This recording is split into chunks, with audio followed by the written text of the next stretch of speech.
Good morning, જય શ્રી કૃષ્ણ. કેમ છો બધા? આજના મારા નવા બ્લોગમાં તમારા બધાનું સ્વાગત કરું છું. અને આપણે જો સવારમાં નાહી ધોઈને ફ્રી થઈ ગયા, દીવાબત્તી પણ કરી લીધા છે, ત્યાર પછી આપણે નાસ્તો પણ કરી લીધો છે અને સવારનું બધું કામકાજ કરી અને થઈ ગયા ફ્રી. તો હવે બપોરની રસોઈ બનાવવાની બાકી છે અને આજે છે સોમવાર છે, તો થયું કે ચાલો આજે શંકરના મંદિરે જઈ આવું. તો ચાલો તમને પણ દર્શન કરાવું. મેં એના માટે મૂકી દીધું છે દૂધ, કેળા અને પાણી. સવારે 8 વાગે નાસ્તો કર્યો હોય એટલે 11 વાગે પાછા કેળા અને દૂધ પણ ખાશે.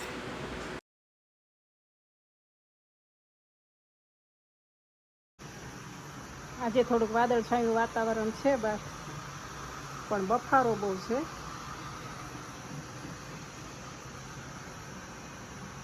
તડકામાં તો બધાય ફૂલ છોડ બધાય કરમાઈ જાય.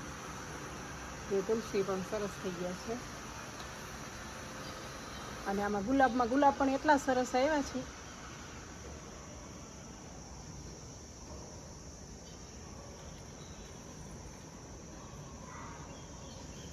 કેટલા બધા ગુલાબ આવ્યા છે, પણ આ તડકાને લીધે થોડો ગુલાબનો પણ કલર ચેન્જ થઈ ગયો. આ એકદમ ફૂલ ગુલાબી છે, પણ આ જો લાઇટ પિંક થઈ ગયો છે, કેમ કે તડકો જેટલો છે ને તો ગુલાબનો કલર ચેન્જ થઈ ગયો છે.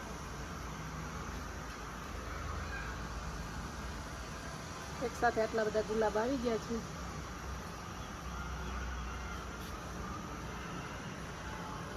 આ તડકાને લીધે થોડાક કરમાઈ ગયા છે ફૂલ છોડ.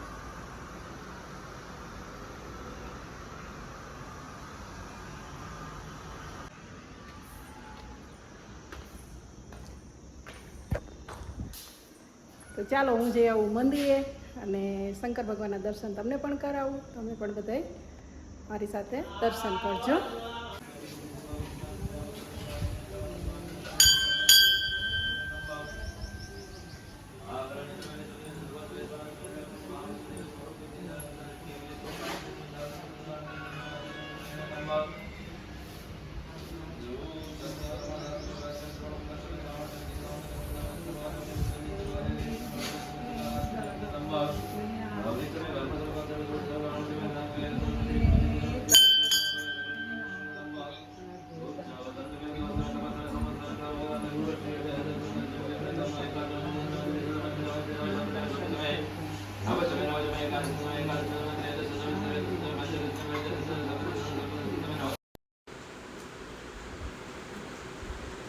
હું અત્યારે આવી ગઈ છું બજરંગવાડીમાં.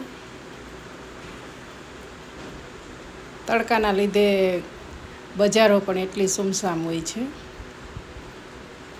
પણ આપણે કંઈ કામ હોય એટલે જવું જ પડે. જો કોઈ નથી, એકદમ સુમસામ છે બજારો, કેમ કે તાપ એટલો છે ને. અત્યારે 11 વાગવા આવ્યા છે. 11 વાગ્યામાં આટલો તડકો છે આજે તો. અત્યારે સાંજના 7 થવા આવ્યા છે અને મેં થોડીક રસોઈની તૈયારી ચાલુ કરી દીધી છે. આજે તો એક નાનું એવું સેલિબ્રેશન કરવાનું છે, તો એના માટે આપણે શીરો બનાવશું. ને સેલિબ્રેશન શેનું છે એ તમને આગળ ખબર પડશે.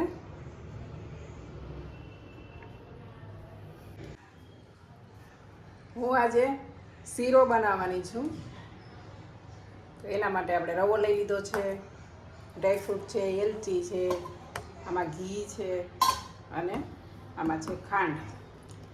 અહીંયા મૂકી દીધી છે મેં કઢાઈ. સૌથી પહેલાં આપણે રવાને શેકી લઈશું, તો એના માટે ઘી નાખીશું.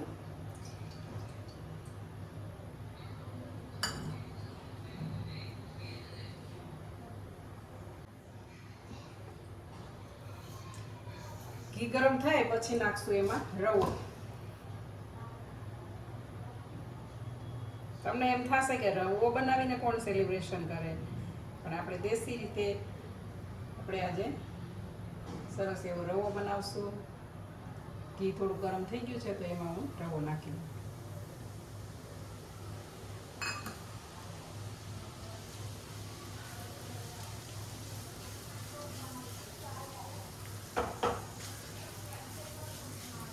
ધીમા તાપે સરસ ગોલ્ડન શેકી લેશું. તમારે કોઈ પણ એક વાટકીનું માપ સેટ કરી લેવાનું. એક વાટકી તમે રવો લીધો હોય સૂજી, તો એમાં પોણી વાટકી ખાંડ અને 3 વાટકી દૂધ અથવા પાણી, આ એનું માપ છે. આટલું તમે નાખશો એટલે પરફેક્ટ સરસ બનશે તમારો રવો.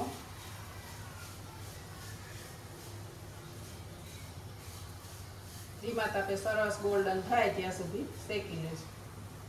આજે તો થોડું થયું કે ચાલો આજે આપણે નાનું એવું સેલિબ્રેશન કરીએ. સેલિબ્રેશનમાં તો અત્યારે અમે 2 જણા છીએ, તો આપણે કે બહાર તો અમે જઈ શકીએ એમ નથી. છોકરાઓ તો અત્યારે અહીંયા હાજર નથી કોઈ, તો અમે અમારી રીતે આવું રવો બનાવી અને નાનું એવી સેલિબ્રેશન કરી નાખીશું.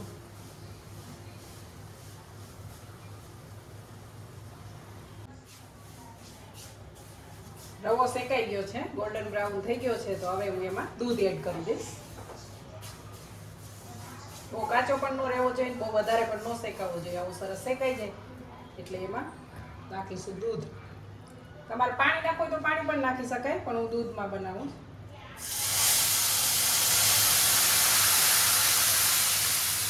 દૂધ મેં ગરમ કરીને રાખેલું છે. દૂધ નાખીશું એટલે રવો સરસ એવો ફૂલી જશે એમાં.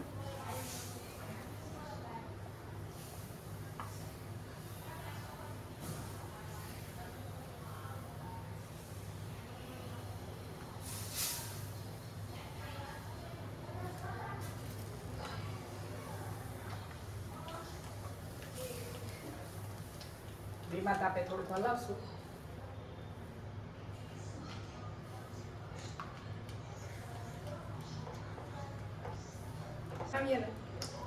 દૂધમાં શીરો બનાવીએ ને એટલે એનો ટેસ્ટ એક અલગ જ હોય છે, સરસ બને છે.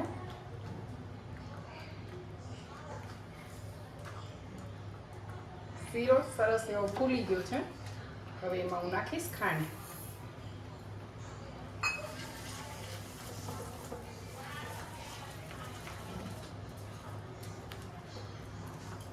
અને સાથે આપણે કાજુ બદામ પણ કતરણ રાખી છે, એ પણ એડ કરી દઈએ અને એલચી પણ નાખી દઈએ.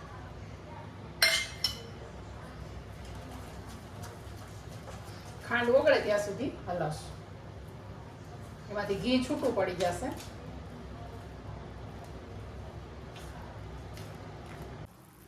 શીરામાં ખાંડ મિક્સ થઈ ગઈ છે અને એમાંથી ઘી પણ છૂટું થઈ ગયું છે, તમે જોઈ શકો છો. એટલે આપણો શીરો રેડી થઈ ગયો છે. તો હવે આ ટાઈમે આપણે ગેસ બંધ કરી દઈશું અને એને ઢાંકી દઈશું. શીરો બની ગયો છે.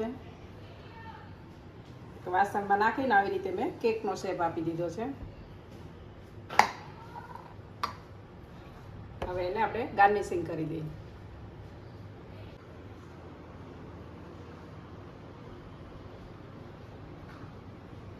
શીરાને મેં ગાર્નિશ પણ કરી લીધો છે. ગાર્નિશિંગ જોઈને તમને ખ્યાલ આવી જ ગયો હશે કે આજે મારા 100 સબસ્ક્રાઈબર કમ્પ્લીટ થયા છે.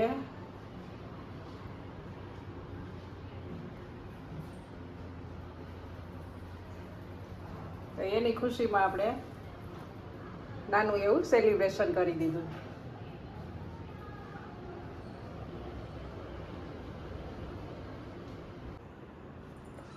આજે મારા 100 સબસ્ક્રાઈબર કમ્પ્લીટ થયા છે અને મને એટલી બધી હું ખુશ છું કે એની વાત જ ન પૂછો.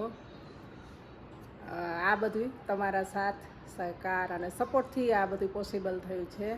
કેમ કે તમે બધા મારા વિડીયો પસંદ કરો છો અને ત્યારે મારા 100 સબસ્ક્રાઈબર પૂરા થયા છે. મારા વિડીયો તમે પસંદ કરો છો એના માટે ખૂબ ખૂબ ખૂબ બધાયનો દિલથી બધાયનો આભાર માનું છું. અને તો તમે જલ્દી મારી ચેનલને સબસ્ક્રાઈબ કરો અને મારા સબસ્ક્રાઈબરનો આંકડો થોડોક વધારી દો. ત્યાર પછી હું મારી દીકરીના મેરેજનો વિડીયો પણ આમાં અપલોડ કરીશ. તમે એમાં પણ મને ખૂબ સાથ સહકાર સપોર્ટ આપ્યો છે. મેં ગણેશ સ્થાપનાનો પણ વિડીયો મૂક્યો હતો, પીઠીનો પણ મૂક્યો છે અને એનું વેલકમ જ્યારે કર્યું એ પણ વિડીયોને તમે ખૂબ બધાએ જોયો છે અને સાથ સહકાર મને ખૂબ આપ્યો છે. મેરેજનો વિડીયો પણ હું અપલોડ કરીશ, પણ મને થોડાક સબસ્ક્રાઈબર થોડાક સબસ્ક્રાઈબર વધારી દો. તો તમારા બધાનો ખૂબ ખૂબ આભાર. બસ આવી રીતે મારા બધા વિડીયો જોતા રહેજો, લાઈક કરતા રહેજો, શેર કરતા રહેજો. અને કોઈ રેસીપી તમારે જોઈતી હોય તો મને કોમેન્ટ કરજો, હું ટ્રાય કરીશ અને એ વસ્તુ હું જરૂર બનાવીશ. તો બસ મારા વિડીયોને લાઈક, શેર અને સબસ્ક્રાઈબ કરજો.